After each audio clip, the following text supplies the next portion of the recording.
Today we will start with engineering mechanics 5th chapter, work and energy. Work and energy. So let's start. Question number 1. A mass m is moving horizontally with the velocity v0. So let me draw it for you. Let me say this is mass m and it is moving horizontally with velocity v0. Okay. ये mass m horizontally move हो रहा है with velocity v0, strikes ideal pendulum of mass m.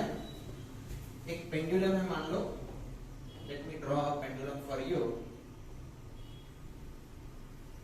इस pendulum को ये strike कर रहा है, ठीक है. ये mass m इस pendulum को strike करेगा. Strikes ideal pendulum of mass m. pendulum का भी mass कितना दिया गया है m. If the two masses stick together after collision, what is the maximum height attainable by the pendulum?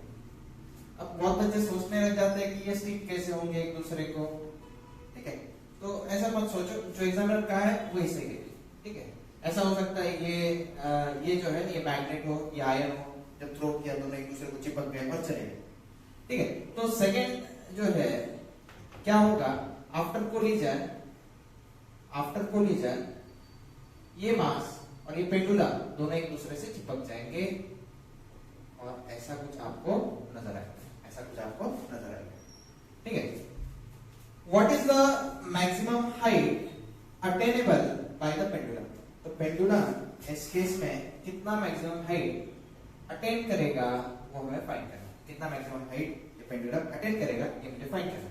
तो कैसे करते हैं? सबसे पहले by law of conservation of momentum. By law of conservation of momentum. देखो दो ऑब्जेक्ट्स है, ये एक मास है, एक दूसरा एक पेंडुलम है. तो m1 u1 plus m2 u2 is equal to m1 v1. तो यहाँ पर जैसे कि हमने क्वेश्चन में पढ़ा था, दोनों ऑब्जेक्ट्स जो है ये जो मूव हो रहा है horizontally, mass m is moving horizontally, strikes with velocity v0. यानी इस ऑब्जेक्ट के लिए u1 जो है वो क्या है, v0 है, सही है. उसके बाद में ये जो ऑब्जेक्ट है इनिशियली रेस्ट में है, यानी u2 का वैल्यू जो है वो क्या है, 0 है. और उसके बाद में उन्होंने क्या कहा है, if the two mass stick together after collision what is the maximum height attainable by the pendulum, ऐसा उन्होंने कहा है. तो हम स्टार्ट करते हैं. u1 का वैल्यू पता है, u2 का वैल्यू पता है. v1 v2 जो है v1 equal to v2 equal to v से दोनों वेलोसिटी सेम क्यों होंगी? क्योंकि आफ्टर कोलिजन दोनों जो है एक दूसरे को स्ट्रिक करके विद अ कॉमन वेलोसिटी आगे मूव करेगी. ये देखो, ये मैंने डायग्राम दिखाया हुआ है, ठीक है. तो ये जो वैल्यूज है ये हम ऊपर सब्स्टिट्यूट करेंगे. also m1 equal to m2 equal to m से दोनों बॉडीज का मास जो है वो सेम है. तो वैल्यूज ऊपर सब्स्टिट्यूट करते हैं. Let me call this as 2 and let me call this as 1. तो पुट 2 in 1, तो m1 की जगह पे m, u1 की जगह पे v0 plus m2 into v2, m into u2 की जगह पे वैल्यू 0, m1 की वैल्यू m, v1 की वैल्यू क्या आएगी, v1 की वैल्यू अच्छा v लिखना है उसके लिए, प्लस m2 की जगह पे m लिखेंगे, m2 की जगह पे m लिखेंगे, v2 की जगह पे v लिखेंगे. mv plus mv is twice mv और ये m इंटू 0 0 हो जाएगा, ये m इंटू v0. तो mm कैंसल हो जाएगा और v का जो वैल्यू है that is v0 divided by 2. यानी at this point, let me call this point as a and this point as b. तो एट a पॉइंट वेलोसिटी कितनी है, v0 बाय 2 है. thus velocity at point a मतलब क्या, point of collision, velocity, common velocity बोलना चाहिए, common velocity at point A, that is point of collision, is v is equal to v0 by 2. अब देखो मैं A और B के बीच में वर्क एनर्जी प्रिंसिपल अप्लाई करता हूं. Bye work energy principal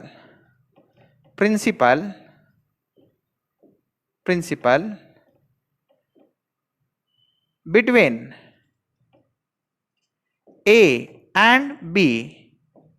A कौन है, B कौन है, मैंने फिगर में दिखाया. तो energy at A, work energy principle क्या कहता है, energy at A plus work done between A and B must be equal to energy at B. तो clearly work done between A and B, कोई friction वगैरह नहीं है, कोई friction वगैरह नहीं है, तो वर्क डन 0 रहेगा. वर्क डन एट ए पे, ए जो है स्ट्राइकिंग पॉइंट जो है वहां पे वेलोसिटी है, मतलब काइनेटिक एनर्जी होगा. Okay, so kinetic energy at A plus work done between A and B 0. B एक हाइट पे लोकेटेड है तो वहां पे पोटेंशियल एनर्जी होगा, तो पोटेंशियल एनर्जी एट बी. ठीक है, moral of the story, kinetic energy at A is converted into potential energy at B. तो kinetic energy का फॉर्मूला क्या है, हाफ mv स्क्वायर, और यहाँ पे अच्छा यहाँ पे पोटेंशियल एनर्जी का फॉर्मूला क्या है, mgh. अब मैं यहाँ पे वैल्यूज डालूंगा. ठीक है, ये जानबूझ के कैपिटल M लिखता हूं मैं, यहाँ पे जानबूझ के कैपिटल M लिखता हूं. ओके, टोटल मास क्या होगा, कैपिटल M की जगह पे आ जाएगा 2m v स्क्वायर, और यहाँ पे कैपिटल M की जगह पे twice m gh. Okay, v के जगह पे क्या लिखना चाहिए, v के जगह पे v0 by 2, v0 by 2. तो यहाँ पे आएगा v0 upon 2 the whole square. 2m will get cancelled out on both side. 2 का स्क्वायर क्या होता है, 4. तो v0 स्क्वायर अपॉन ये 2 इंटू ये 4, 2 into 4 equal to g into h. ठीक है, तो उन्होंने जो वैल्यू है मुझे h का पूछा है, सही है, तो h क्या हो जाएगा, h इज ओके, हाँ 2 का स्क्वायर क्या होता है 4, 4 इंटू 2 8. ठीक है, तो h इक्वल टू क्या पूछा है, what is the maximum height attainable by the pendulum. ठीक है, h इक्वल टू क्या हो जाएगा फिर, v0 स्क्वायर अपॉन 2 4 8 इंटू जी, v0 स्क्वायर अपॉन 8g. ये ऑप्शन में है, यस, ऑप्शन ए है, answer A is correct. v0 square upon 8g is the answer. Okay, a thin uniform hoop string of radius r is rolling without slipping such that mass center moves at a speed of v. ठीक है, ये mass center ये होता है ना, तो ये move कर रहा है विथ स्पीड ऑफ v. ये अभी देखो कैसा केस कैसा है, ये इसको हुप कहते हैं. ये जो रिंग होता है ना, हुप जनरली आपने देखा होगा, वो गर्ल्स होती है वो रिंग लेती है कमर में लग के ऐसा डांस करती है, उसको हुप कहा जाता है. आपके केस में ये हुप कैसा है, ये एक पतंग उड़ाते हो आप तो वो चक्री होती है ना वैसी, लेकिन थोड़ी सी थिन वाली चक्री, रिंग जैसे, रिंग के शेप वाली. तो उसको धागा लपेटा गया था, बाद में इस धागे को पकड़ा गया और इस रिंग को छोड़ दिया गया. अब ये रिंग क्या करेगी, ये मूव होगी विथ एंगुलर वेलोसिटी ओमेगा, और ये जो रिंग है, मैं हुप नहीं कहूंगा, हुप यानी बोल देता हूं, ये रिंग जैसा है. ठीक है, ये नीचे आएगी with what velocity, with speed of v. v किसका स्पीड है, सेंटर का स्पीड. ठीक है, सेंटर का स्पीड, उस वो एक्चुअली जो है सेंटर का स्पीड जो है वो vcm ऐसे दिखाते हैं, उसका वैल्यू जो है v दिया गया है. ठीक है, तो एक नोट आप हमेशा याद रखो, vcm जो है, ठीक है, vcm सेंटर ऑफ, ये vcm जो है वो हमेशा r इंटू ओमेगा होता है. इस केस में r कैपिटल है ना, तो कैपिटल R इंटू ओमेगा रहेगा. तो ये हमेशा ट्रू होता है, vcm is r into omega for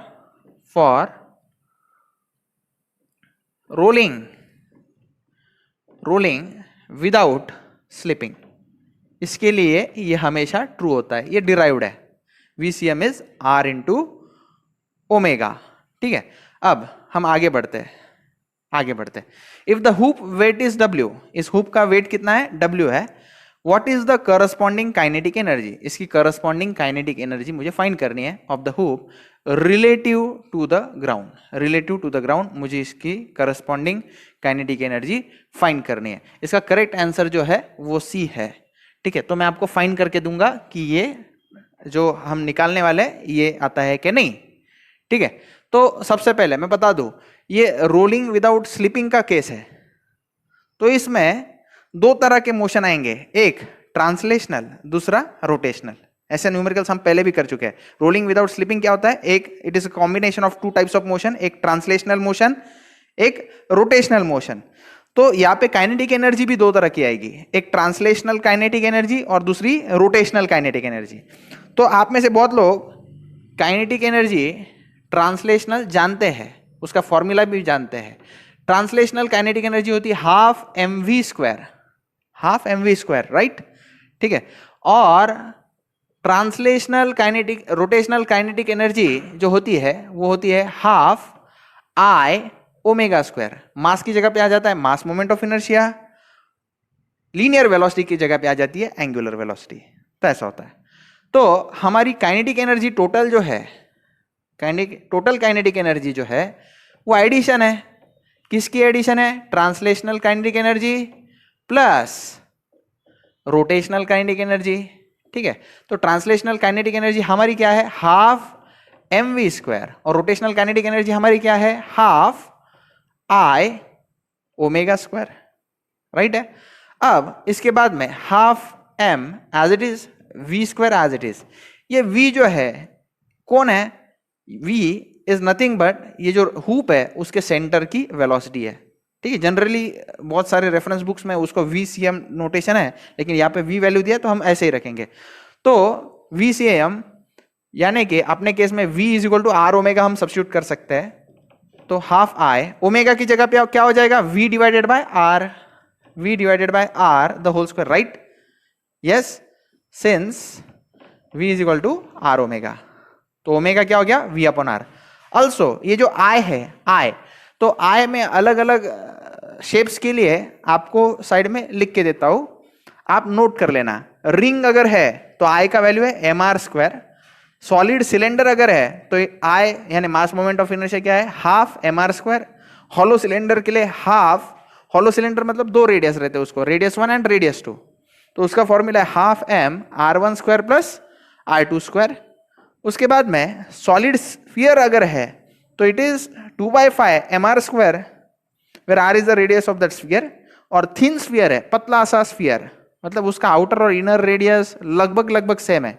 ठीक है, सोप बबल जैसा, तो उस केस में इट इज 2/3 mr स्क्वायर। ठीक है, तो ये फॉर्मूले बहुत बच्चों को नहीं आते, इसलिए मैंने लिख के दिए, आप साइड में कहीं नोट कर दो, नहीं तो बुक के लास्ट पेज पे लिखो, बहुत बार लगेंगे। तो इस केस में ये रिंग जैसा है, तो रिंग के लिए आई का फॉर्मूला हम क्या पुट करेंगे, रिंग के लिए it is just M R square.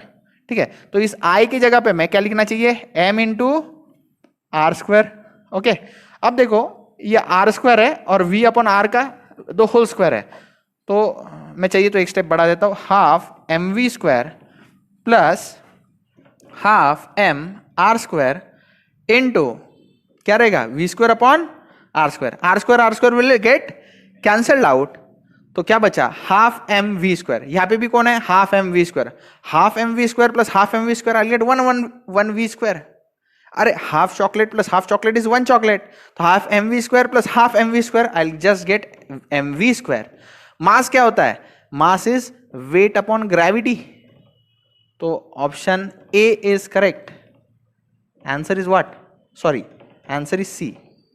तो see that is W into V square upon G is the correct answer. तो आप लिख लो। So question number 3, an ejector mechanism consist of a helical compression spring having a spring constant K equal to 981 into 10⁻³ newton per metre. मैंने given में लिख लिया है। It is a pre compressed by 100 mm, ये initially compress करके रखा गया था बाय व्हाट डिस्टेंस, 100 mm। यानी इस स्प्रिंग में डिफ्लेक्शन कितना आएगा, स्प्रिंग का डिफ्लेक्शन मैंने x से लिखा है, it is denoted by x, it is 100 mm, यानी 100 डिवाइड बाय 1000 करूं तो 0.1 मीटर, ये ऑलरेडी डिफ्लेक्टेड है ये स्प्रिंग, ओरिजिनल पोजीशन से उतना कम। If it is used to eject a mass eject mass मतलब ये स्प्रिंग दबा के इस मान लो ये जो मास है इसको ऊपर उछालना है, ठीक है, बाहर की तरफ उछालना है, तो उसको कहते हैं ejector. If it is use to eject a mass of 100 kg, ये मास का वेट कितना है, ये मास कितना है, ये मास कितना है, इट इज 100 kg। ये आपको दिखाई दे रहा है, ये वो मास है, ठीक है। और ये अपनी स्प्रिंग है जो ऑलरेडी डिफ्लेक्टेड है 100 mm से। तो मुझे क्या फाइंड करना है, if it is use to eject a mass of 100 kg held on it, the mass will move up through a distance of what, ठीक है। यानी ये तो पहले वाला डायग्राम है, मैंने इसको ऐसे पकड़ के रखा, बाद में छोड़ दिया तो ये मास ऊपर जाएगा, और ये देखो ऐसा कुछ सिनेरियो हो जाएगा, ये स्प्रिंग ऐसी और ये मास कुछ तो ऊपर उठेगा बाय हाइट h, ठीक है। तो वो जो हाइट है वो मुझे फाइंड करके दिखानी है। तो आसान है, वर्क एनर्जी प्रिंसिपल हम यूज करेंगे। बाय वर्क एनर्जी प्रिंसिपल, मैंने आपको थ्योरी में पढ़ा है वर्क एनर्जी प्रिंसिपल क्या होता है। It is energy at position A, late me say that, पहले ये मास यहाँ पे था ना, ये पोजीशन ए है और ये पोजीशन बी है। Energy at position A plus work done between A and B must be equal to energy at position B, ठीक है। तो एनर्जी एट पोजीशन ए, ये ब्लॉक पहले यहाँ पे था ना, ये ब्लॉक पहले, फिर उछल के यहाँ पे गया, तो ए पॉइंट पे एक ही तरह की एनर्जी है इस ब्लॉक के पास या सिस्टम के पास, that is spring energy, that is half K X square. Work done between A and B is 0 because there is no friction, there is no work done, कुछ डिस्क्राइब नहीं किया गया। Energy at position B, energy at position B is of course potential energy, it is m into g into h, ठीक है। It is mere energy conversion of spring energy into potential energy. तो हम सिर्फ values put करेंगे, answer आ जाएंगे। Half spring constant कितना है 981 into 10⁻³ x की वैल्यू कितनी है 0.1 का स्क्वायर, राइट। और यहाँ पे m is 100 kg, g is 9.81 into h की वैल्यू कितनी आ गई बताओ, कैल्सी में डालो और बताओ। तो कुछ लोगों ने जवाब दिया 5 मीटर है, तो सही आंसर है। फिर लोग कहेंगे यहाँ पे 5 मीटर तो नजर नहीं आ रहा, अरे 5 मीटर यानी क्या होता है, मल्टीप्लाई बाय 1000 कर दो, 5000 mm is the correct answer, that is answer B is correct. Answer B check करो, yes answer B is correct, 5000 mm। Next question, ये नोट जो है मैं कभी इरेज नहीं करूंगा क्योंकि बहुत सारे आगे आने वाले क्वेश्चंस में ये लगने वाली है। तो अगर किसी क्वेश्चन को ये नोट वैलिड नहीं है तो इसको जब जस्ट इग्नोर करना आप लोग। तो चलो ये क्वेश्चन क्या है, a circular solid disc of uniform thickness 20 mm, ठीक है। तो यूनिफॉर्म थिकनेस 20 mm वाली एक डिस्क है, ये ऐसे डिस्क है, इसका थिकनेस है मान लो 20 mm, radius is 200 mm, radius दिया गया है 200 mm, ये दिखाई दे रहा है क्या बच्चों, चेक करो। And mass m 20 kg, radius दिया है 200 mm यानी 0.2 मीटर डिवाइड बाय 1000 किया है, और मास दिया है 20 kg। Is used as a flywheel, this is used as a flywheel, yes. It rotates at 600 rpm, यानी n दिया है 600 रिवॉल्यूशन पर मिनट, यानी क्या omega angular velocity is 2 pi n upon 60, राइट। तो 2 पाई इंटू 600 अपॉन 60, 60 कैंसल, 10 आ जाएगा, 10 into 2 is 20 pi radian per second, this is angular velocity, okay. तो क्वेश्चन क्या है, if it rotates at 600 rpm the kinetic energy of the flywheel in joules is. Now ये जो flywheel है ये pure rotation है, फ्लाईव्हील रोटेट हो रहा है, ये थोड़ी ना ट्रांसलेशनल मोशन भी है। तो काइनेटिक एनर्जी जो है इसकी रोटेशनल काइनेटिक एनर्जी होगी, rotational kinetic energy for flywheel, ठीक है। तो रोटेशनल काइनेटिक एनर्जी मैंने अभी अभी बताया, it is half I omega square. अब ये जो फ्लाईव्हील है इसको थिकनेस भी है, तो it is like a cylinder, okay. तो सिलेंडर यहाँ पे चेक करो, रिंग का ये solid cylinder, yes it is a solid cylinder, of course solid cylinder. तो फॉर्मूला क्या है, हाफ m r स्क्वायर, तो हाफ m और रेडियस को कैपिटल R लिया है मैंने, ओके सॉरी, I की जगह पे हाफ ये हाफ तो फॉर्मूले का है, आई की जगह पे हाफ एम आर स्क्वायर, ठीक है। और ओमेगा, ओमेगा तो ऑलरेडी है हमारे पास, आगे डालूंगा omega square, right. Half into half 1/4, M की जगह पे क्या डालेंगे 20 kg, आर की जगह पे 0.2 का स्क्वायर इंटू ओमेगा की जगह पे 20 पाई द होल स्क्वायर। आप कैल्सी में अगर डालोगे तो आंसर बी आएगा। अब कुछ बच्चे बोल रहे हैं 789 पॉइंट, उनका कुछ तो भी 9 आया है, 789.56 आई थिंक जूल्स, तो इट इज अप्रोक्सीमेटली 790 जूल्स, क्योंकि ऑप्शन में 789.56 तो नहीं है, तो 790 joules is the correct answer. आसान समता। Okay, question number 5, an annular disc. Annular disc मतलब, एन्युलर का मीनिंग जिसमें होल है उसको बोलते हैं एनल, या उसी को कहेंगे हम annular.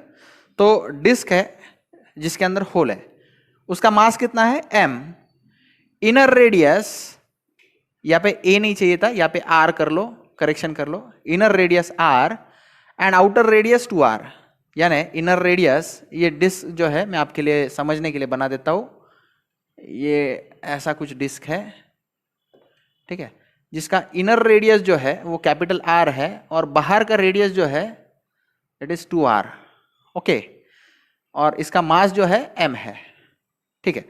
The disc rolls on a flat surface, ये डिस्क जो है रोल करेगा, disc rolls on a flat surface without slipping, again it is a case rolling without slipping, rolling without slipping. If the velocity at the centre of mass is v, मैंने आपको दिखाया था VCM बोला था, ठीक है, मैं आपको डायग्राम बना के दिखाता हूं। ये बाहर का रेडियस जो है इट इज 2r और अंदर का रेडियस जो है इट इज r, ठीक है, और सेंटर की वेलोसिटी VCM जिसको हम कहते हैं उसको v दिया गया है, ठीक है, एक फ्लैट सरफेस पे ये रोल हो रहा है, ठीक है। The kinetic energy of the disc is, kinetic energy मुझे निकालनी है, ठीक है, तो kinetic energy it is rolling without slipping, ये केस कौन सी है, रोलिंग विदाउट स्लिपिंग। तो ऐसे केसेस में टोटल काइनेटिक एनर्जी जो होती है, टोटल जो होती है it is kinetic energy rotational plus kinetic energy translational, ठीक है, ये ऐसे केसेस में फॉर्मूला होता है।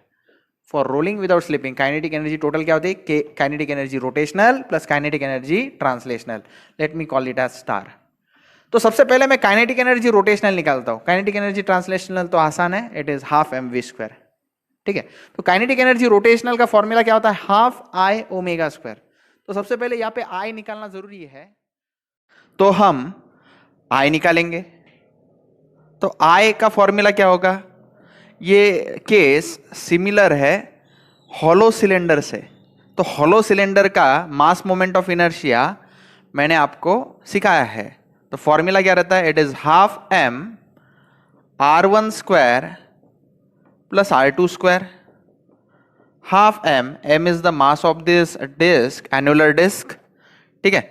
r1 जो है, r1 यानी inner radius, so let me say r square, r2 यानी आउटर रेडियस इज 2r, तो it is 2r the whole square, half m r square 2r the whole square, 2 का square क्या होता है 4, तो 4r स्क्वायर, तो r square plus 4r square is 5r square, तो half m 5r square, तो it is 5/2 mr square, 5/2 mr square. Next, अब I अगर आ चुका है तो मैं रोटेशनल वाली काइनेटिक एनर्जी निकाल सकता हूं। काइनेटिक एनर्जी रोटेशनल क्या रहता है, हाफ I ओमेगा स्क्वायर, ठीक है। जैसे ट्रांसलेशनल वाली हाफ mv स्क्वायर होता है, ये हाफ I ओमेगा स्क्वायर है, ठीक है। मोर ओवर ये जो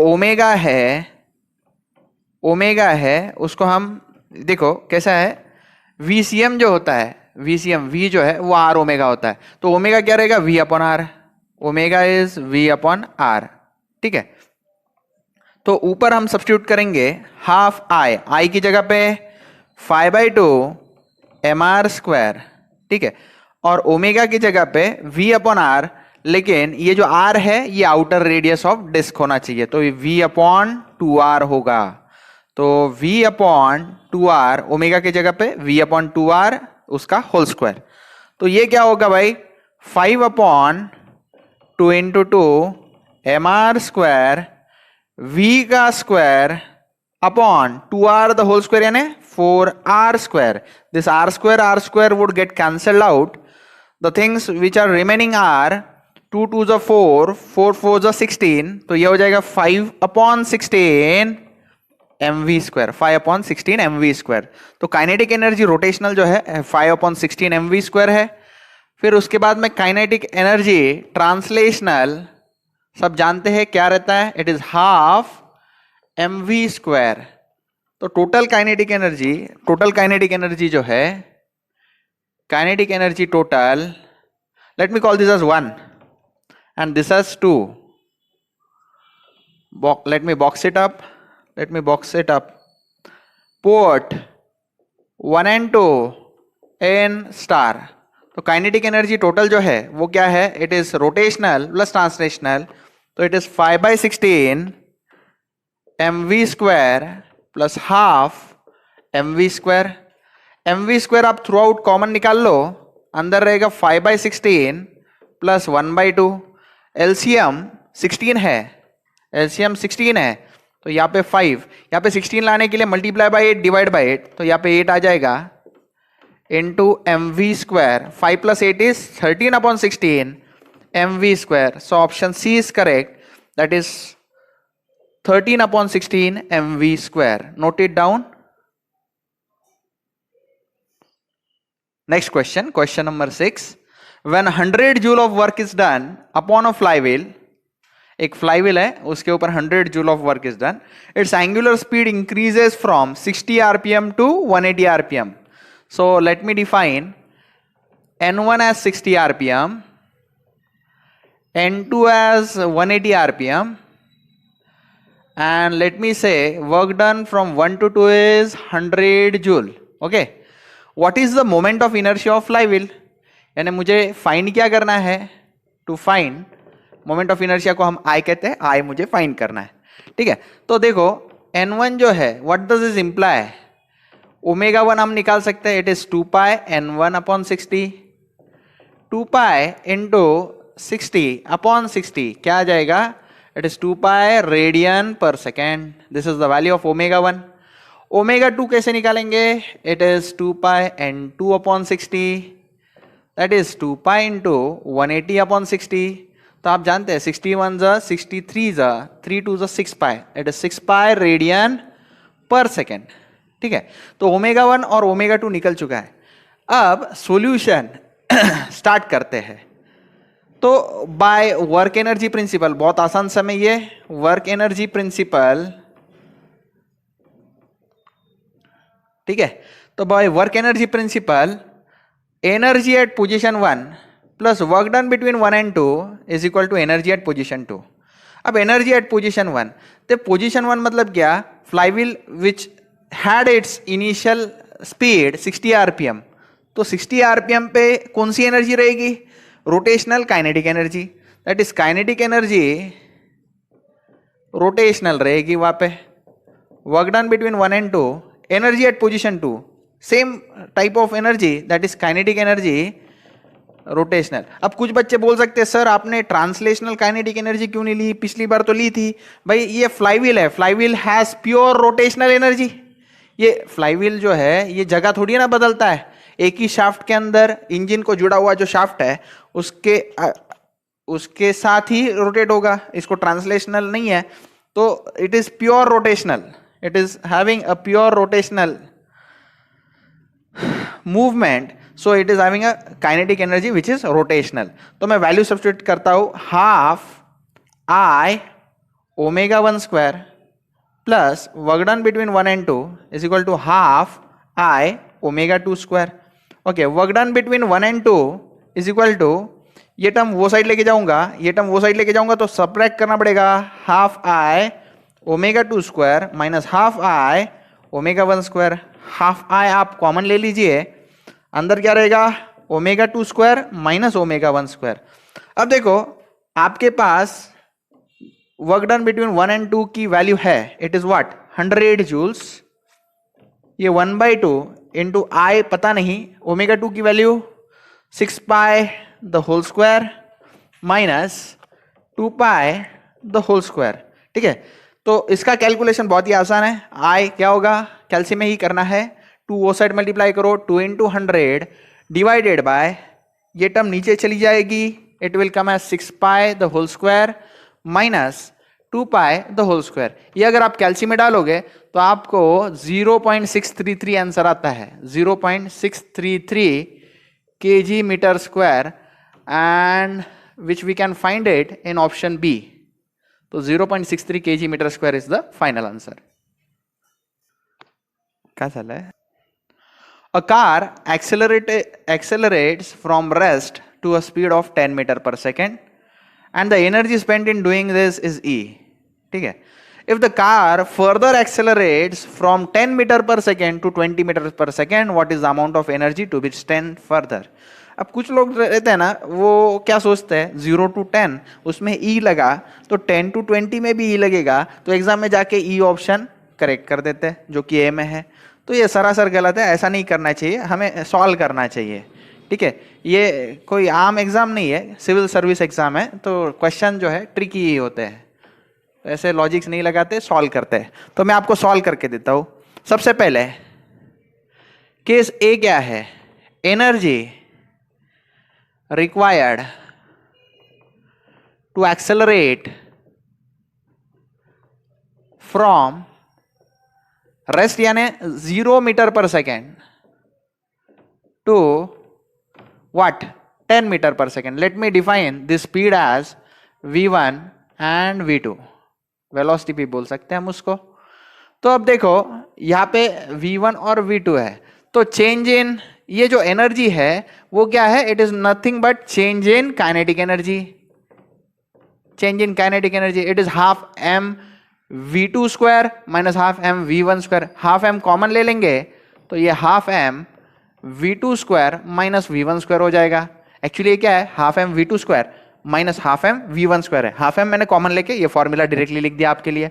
हाफ m v2 जो है ये 10 स्क्वायर माइनस 0 स्क्वायर। अब देखो 10 स्क्वायर 100 है, 100 माइनस 0 क्या रहता है, 100 ही होता है, और 100 डिवाइड बाई 2 इज 50m। लेकिन एग्जामिनर ने क्या बोला, ये जो वैल्यू है इसको क्या बोलो, E बोलो। तो ये वैल्यू को मैं इक्वल टू क्या लिख देता हूं, E। ठीक है, अब केस सेकेंड केस जो है, यहां पे energy required to accelerate from v1 is 10 meter per second to v2 is equal to 20 meter per second. We will go by similar steps. तो ये जो एनर्जी है ये nothing but change in kinetic energy है, change in kinetic energy है, जो कि यहाँ पे ये इसको v2 कहेंगे और इसको क्या कहेंगे, v3 कहेंगे। तो ये हाफ m, ठीक है, v3 square minus v2 square. तो half m as it is, v3 जो है ये 20 स्क्वायर है माइनस v2 जो है 10 स्क्वायर है। 20 square is 400, 10 square is 100, 400 minus 100 is 300, तो it will come out as 300 divided by 2 into m, and 300 by 2 is nothing but 150 m। 150 m इसको हम e के टर्म्स में लिखना चाहे तो इट इज 3 into 50 m, और 50 m की जगह पे हम क्या लिखेंगे, e लिख देंगे। देखो ना 50 m क्या है, e है, तो option C is correct, it is thrice E। So to accelerate from 10 meter per second to 20 meter per second, I'll require energy, it is thrice E। Next question, question number 8, an object of mass 5 kg falls from a rest through a vertical distance of 20 meter and acquires a velocity 20 meter per second। ठीक है, मान लो एक कोई तो भी object है, ये object जो है इनिशियली इसकी वेलोसिटी 0 थी, ये नीचे गिरा और कहाँ तक आया, जब तक इसकी वेलोसिटी 10 मीटर पर सेकेंड ना हो जाए। कितनी हो जाए, 10 मीटर पर सेकेंड ना हो जाए। ठीक है, अब इसने इस दरमियान डिस्टेंस कितना ट्रैवल किया है, 20 मीटर।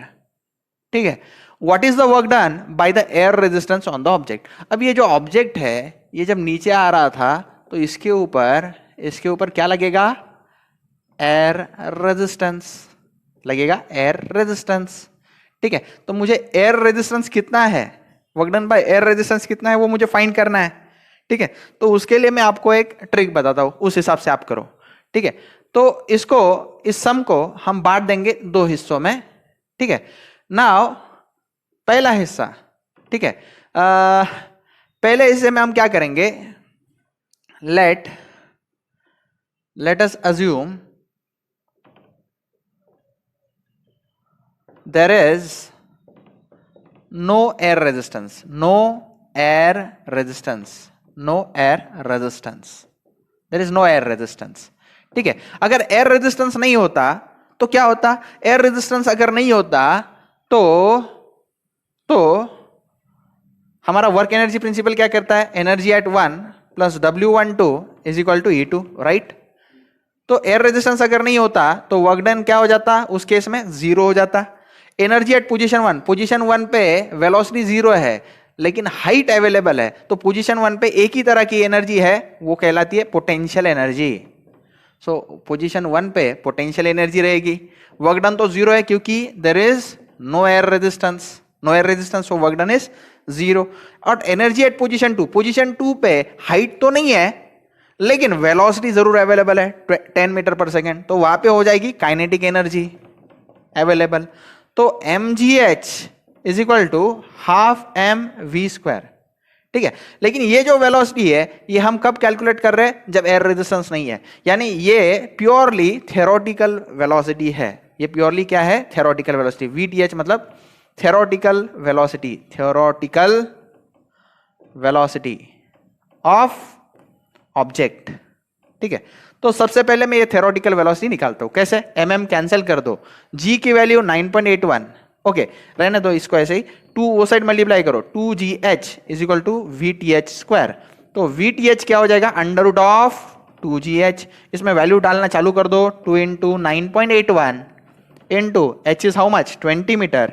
ये अगर आप कैलकुलेशन में डालोगे तो आपको थ्योरेटिकल वेलोसिटी मिल जाएगी, और वो कितनी है, it is 20 metre per second. Check कर लो एक बार कैलसी में डाल के, it is 20 metre per second, verify करो।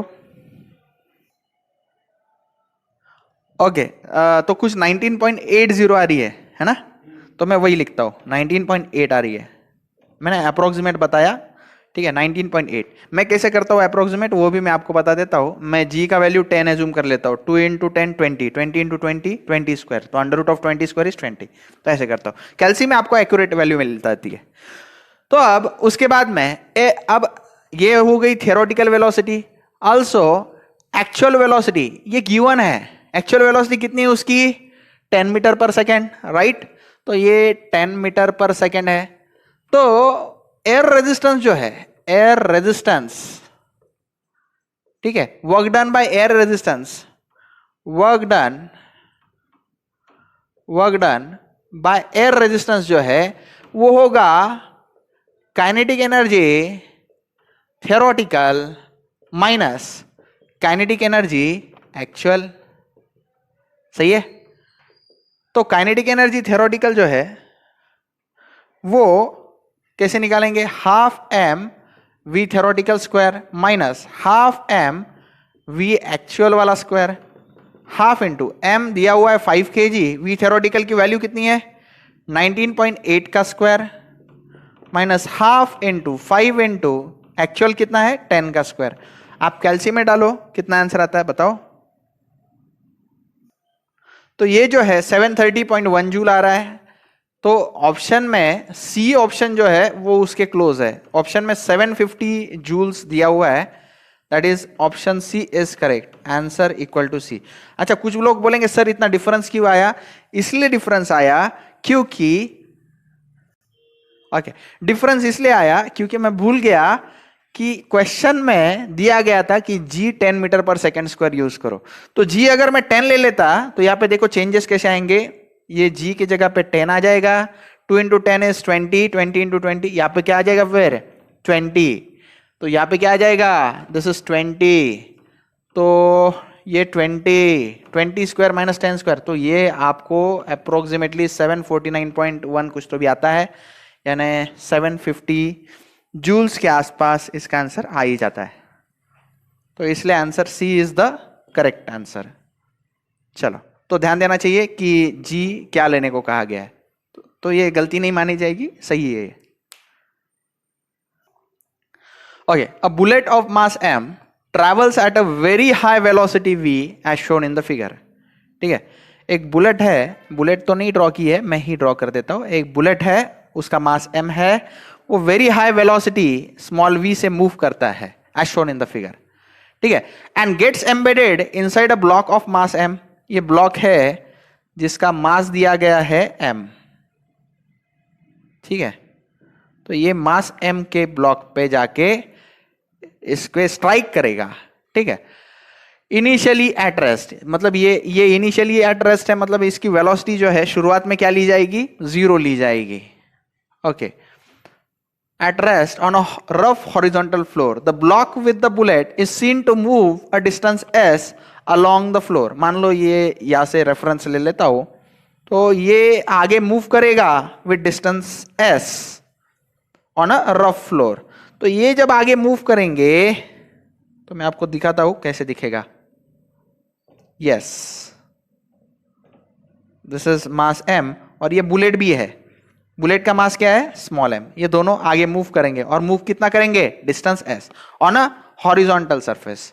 Take the block with the bullet as seen to move a distance s along the floor, assuming, यहां पे रह गया है mu, assuming mu to be coefficient of kinematic friction between the block and the floor and g the acceleration due to gravity, what is the velocity of bullet? What is the velocity of bullet? इसमें option A सही माना गया है, ए सही option है। उस value आपको दिखाई नहीं दे रहा होगा, m plus small m divided by small m under root of 2 mu g into s। तो मैं आपको ये डिराइव करके दिखाऊंगा कि ये आंसर कैसे आता है। ठीक है, तो ये मुझे डिराइव करना है, ये डेरिवेशन टाइप का प्रॉब्लम है। चलो, तो स्टार्ट कर देते हैं। सबसे पहले, ठीक है, by law of conservation of momentum, by law of conservation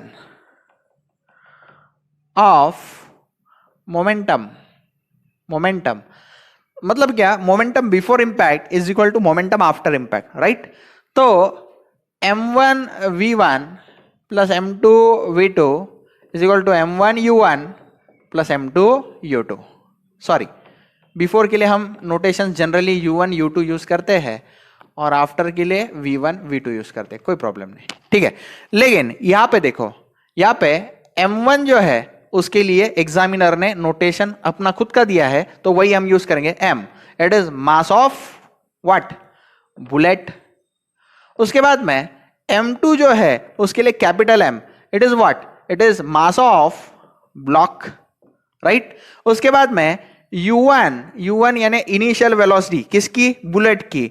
तो u1 के लिए एग्जामिनर का नोटेशन यूज करना पड़ेगा हमें, v, it is initial velocity of bullet, initial velocity of bullet, right.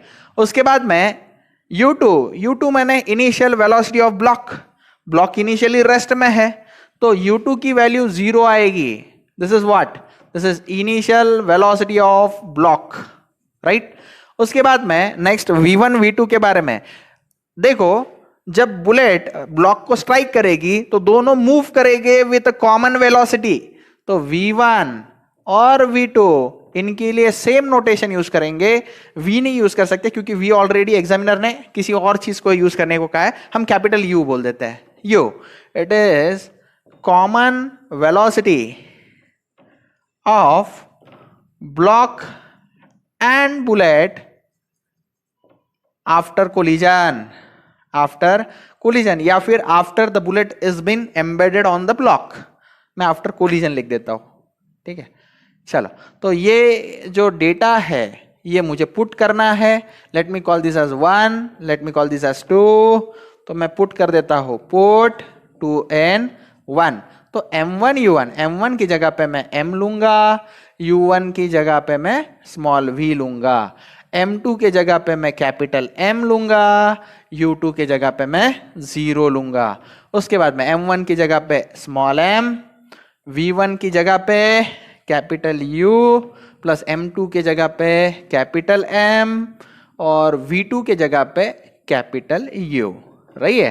तो m यहाँ पे U जो है वो कॉमन आ जाएगा, small m plus capital M आ गया। उसके बाद में यहाँ पे m इंटू 0 तो 0 है, तो ये रह जाएगा m इंटू v। तो u के लिए फॉर्मूला बन गया, u के लिए फॉर्मूला जो बन गया वो क्या है, it is m into v divided by small m plus capital M, small m plus capital M। Let me call this as equation number 3, ठीक है। तो इसके बाद में अब मुझे जो है ये s के लिए कुछ इक्वेशन बनाना है, कैसे बनाते देखते हैं। ओके, तो देखो कैसा है, एक काइनेमेटिक इक्वेशन है। By kinematic equation v square is equal to u square plus 2s। अब ये किस तरह का डिस्कशन है, देखो ये ब्लॉक जो है यहां से यहां तक डिस्टेंस s मूव करेगा, ठीक है, तो उससे रिलेटेड है।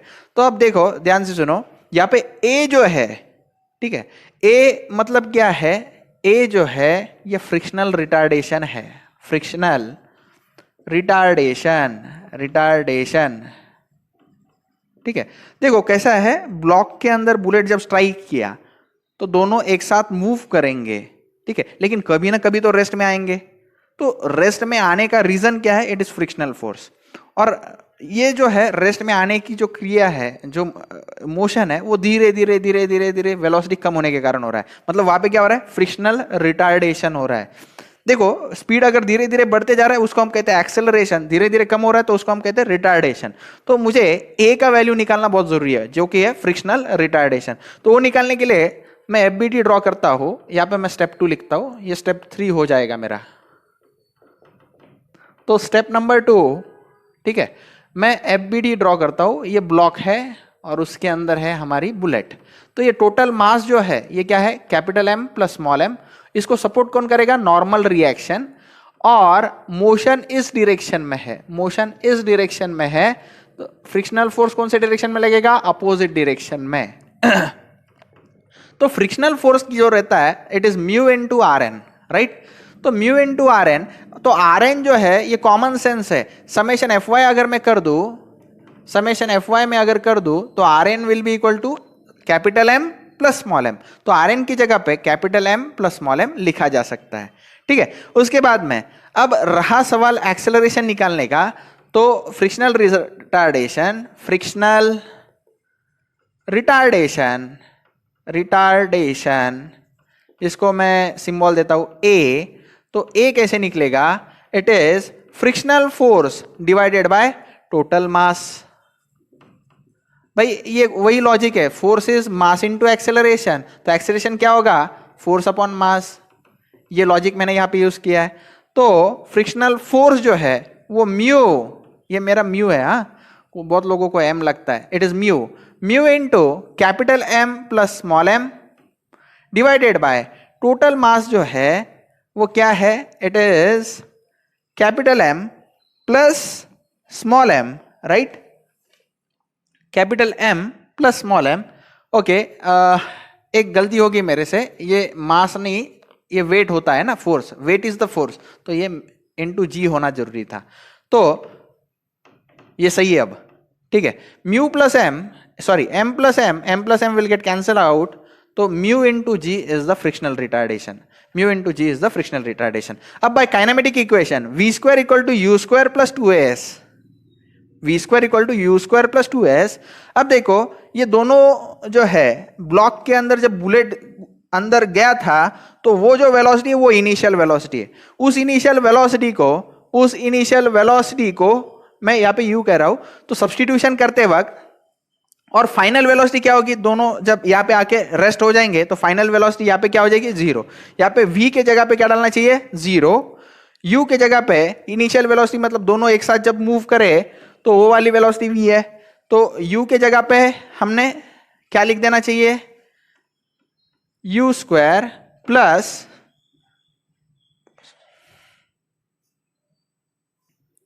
ओके और उसके बाद मैं 2 एज इट इज एक्सेलरेशन की जगह पे म्यू जी डालूंगा, लेकिन ये रिटार्डेशन है यानी मोशन के अपोजिट डायरेक्शन में लग रहा है। मोशन के अपोजिट डायरेक्शन में तो इसको माइनस साइन होना चाहिए, माइनस म्यू इंटू जी इंटू एस। ये माइनस साइन क्यों है, क्योंकि देखो मोशन अगर इस डायरेक्शन में हो रहा है तो रिटार्डिंग फोर्स अपोजिट डायरेक्शन में लग रहा है, तो इसके लिए ये माइनस साइन है। यू स्क्वायर वो साइड गया तो माइनस ऑफ यू स्क्वायर, उसके बाद में ये -2 mu G into S, -2 mu G into S. ये minus sign will get cancel out. U के जगह पे हम क्या लिखेंगे, यू के जगह पे क्या लिखेंगे, it is mv upon m plus m the whole square is equal to, सही है, ट्वाइस म्यू gs। ठीक है, now taking square root on both side, तो यहाँ पे लिखा जाए, हाँ, तो mv divided by m plus capital M is equal to under root of twice mu G into S. ठीक है, तो v क्या हो जाएगा, m इंटू एम वो साइड मल्टीप्लाई करो, m प्लस m वो साइड मल्टीप्लाई किया, डिवाइड बाय m किया, under root of 2 mu gs। तो ये प्रूव हो गया, ऑप्शन ए इज करेक्ट।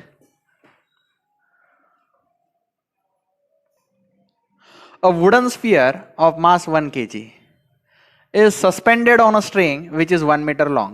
ये वुडन स्फीयर है, आपको नजर आ रहा होगा, तो ये स्ट्रिंग है 1 metre long. A bullet of mass 50 gram is shot at the sphere। ठीक है, यहां से मान लो ये बुलेट है,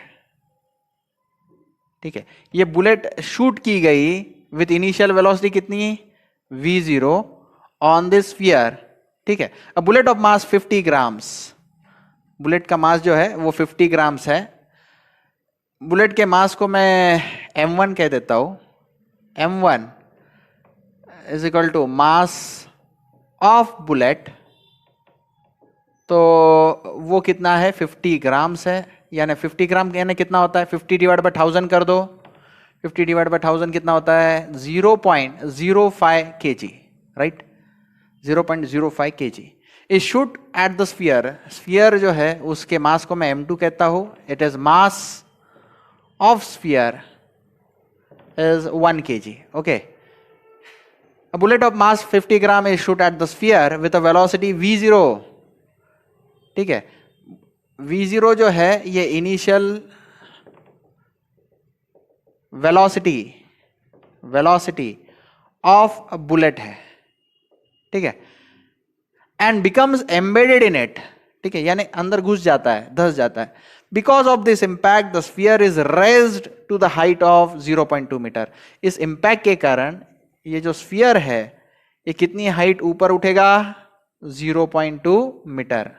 ठीक है, तो ये जो हाइट है इसको मैं h बोल देता हूं, h is 0.2 metre above the horizontal. What is the v0 of the bullet, v0 की वैल्यू मुझे निकालनी है। ठीक है, तो स्टार्ट मैं करता हूं, इसको सॉल्व कैसे करते ध्यान से सुनो। यहां पे सबसे पहले by law of conservation of momentum, by law of conservation of momentum, ठीक है, that is momentum before impact must be equal to momentum after impact. Momentum before impact क्या है, m1u1 plus m2u2 is equal to m1v1 plus m2v2। ठीक है, m1 m2 तो हम जानते हैं क्या है। ठीक है, u1 u2 v1 v2 मैं आपको एक्सप्लेन करता हूं। u1 यानी इसकी इनिशियल वेलोसिटी, किसकी, बुलेट की। तो नोटेशन स्टैंडर्ड है, एग्जामिनर ने दिया है, तो मैं v0 लिख देता हूं। u1 is equal to nothing but v0, that is initial velocity of bullet. ये नोटेशन एग्जामिनर ने दिया, मैं चेंज नहीं कर सकता। u2 जो है वो 0 लेना पड़ेगा, क्योंकि ये जो वुडन ब्लॉक है इनिशियली रेस्ट में था, it was just tied to a 1 metre long string. तो it is initial velocity of wooden sphere. ठीक है, उसके बाद में m1 m2 तो आप जानते हैं, पहले ही डिस्क्राइब कर दिया। v1 v2, v1 क्या है, v1 जो है ये v1 वेलोसिटी है, ओके v1 और v2 दोनों सेम होंगे, क्यों सेम होंगे, क्योंकि दोनों जो है when bullet gets embedded inside of the wooden sphere दोनों एक साथ मूव करेंगे ना, तो दोनों की common velocity v1 equal to v2 equal to v कौन है, common velocity of wooden sphere and bullet after collision या after bullet is embedded in wooden sphere। तो ये सारा डेटा मैंने आपको क्लियर कर दिया है, ठीक है। तो ये जो पूरा बॉक्स है इसको हम 2 कहेंगे, ये जो है इसको हम 1 कहेंगे, पुट करेंगे, पुट 2 n 1, ठीक है। तो पुट करते वक्त क्या हो जाएगा, m1 ऐसे ही रहने दो, u1 की जगह पे v0 प्लस m2 u2 की जगह पे 0 is equal to m1 v1 की जगह पे just v plus m2 v2 की जगह पे जस्ट v, कॉमन वेलोसिटी है ना, तो यहाँ पे m1 plus m2 into v और m1 into v0, m1 into v0। तो इसके बाद में तो यहाँ पे v का फॉर्मूला जनरेट हो जाएगा, v is what, v is m1 into v0 upon m1 plus m2, m1 plus m2, सही है, ओके। तो इसको मैं स्टार इक्वेशन बोल देता हूं, और v जो है ये कॉमन वेलोसिटी किसकी, बुलेट जब यहाँ पे स्ट्राइक होके अंदर चला जाता है तो कॉमन वेलोसिटी के साथ ये ऊपर जाएंगे, तो इस पोजीशन की वो वेलोसिटी है। Let me call this position as 1 and this position as 2, ठीक है। अब by work energy principle, WE मतलब वर्क एनर्जी प्रिंसिपल, ठीक है। तो वर्क एनर्जी प्रिंसिपल क्या बोलता है, energy at 1 plus work done between 1 and 2 is equal to energy at 2। अब यहाँ पे कोई एयर रेजिस्टेंस वगैरह कुछ डिस्क्राइब नहीं किया एग्जामिनर ने, तो एयर रेजिस्टेंस हम 0 मानेंगे, तो इसलिए वर्क डन क्या हो जाएगा यहाँ पे 0। एनर्जी एट पोजीशन 1 पे वुडन स्फीयर और बुलेट दोनों के पास वेलोसिटी था, तो कौन सा एनर्जी आएगा, kinetic energy, that is kinetic energy at 1। 2 position पे वेलोसिटी 0 हो जाता है, लेकिन इसके पास हाइट है मतलब कौन सी एनर्जी, पोटेंशियल एनर्जी आ जाएगी एट 2, ओके। तो kinetic energy is what, half mv², लेकिन मास जो है कॉमन मास रहेगा दोनों का, बुलेट और वुडन स्फीयर दोनों एक साथ है तो common mass half m1 plus m2 into velocity, दोनों की कॉमन वेलोसिटी एट पोजीशन 1 क्या है, पोजीशन 1 पे कॉमन वेलोसिटी देखो ऑलरेडी डिस्क्राइब की है v², और यहाँ पे m इंटू g इंटू, अच्छा m into g into h, तो m into g into h में m1 plus m2 mass g into h, m1 plus m2 दोनों तरफ कैंसल, तो v² is equal to what, twice gh, v² is what, twice gh, लेकिन मेरे को ये v नहीं चाहिए, v यानी कॉमन वेलोसिटी दोनों की, ठीक है। चलो आगे करते हैं, जाने दो। तो v इक्वल टू क्या हो जाएगा, under root of 2gh 2 into 9.81 into h is what 0.2, g की वैल्यू 10 लेने को कहा है, अरे वाह, तो ये तो और भी आसान हो गया 10। चलो तो 10 इंटू 0.2 इज 2, 2 2 ज़र 4, अंडर रूट ऑफ 4 इज 2, तो v की वैल्यू आ गई 2 मीटर पर सेकेंड, यानी बुलेट और वुडन स्फीयर दोनों with common velocity 2 metre per second move करेंगे, लेकिन मुझे v थोड़ी ना चाहिए, मुझे v0 चाहिए। तो v0 और v इसमें मैंने ऑलरेडी रिलेशन एस्टेब्लिश कर चुका है मैं स्टार इक्वेशन में, तो मैं स्टार इक्वेशन में ये v की वैल्यू पुट करूंगा और v0 मेरा फाइंड करूंगा। कैसे करते हैं देखो, चलो तो आगे हम क्या करेंगे, let me call this as equation number 3, put 3 in star, ठीक है। तो v is equal to m1 into v0 upon m1 plus m2 है, तो यहाँ पे रिस्पेक्टिव वैल्यूज हम पुट करना चालू कर देंगे। v के जगह पे 2 पुट करेंगे, m1 की जगह पे m1 मेरे पास ऑलरेडी है, बुलेट का मास 0.05 into v0 upon m1 is 0.05 plus m2 is 1, 0.05 plus 1, ये वो साइड मल्टीप्लाई करा 2 इंटू ये 1 में ऐड करो 1.05 हो जाएगा और divided by 0.05 is nothing but V0। तो V0 आप कैलसी में करो, शायद 42 मीटर पर सेकेंड आता है, करके देखो। तो ये 42 मीटर पर सेकेंड ही है, बच्चों ने कंफर्म किया है, आंसर आ गया सी, ऑप्शन सी इज करेक्ट। लिख लो।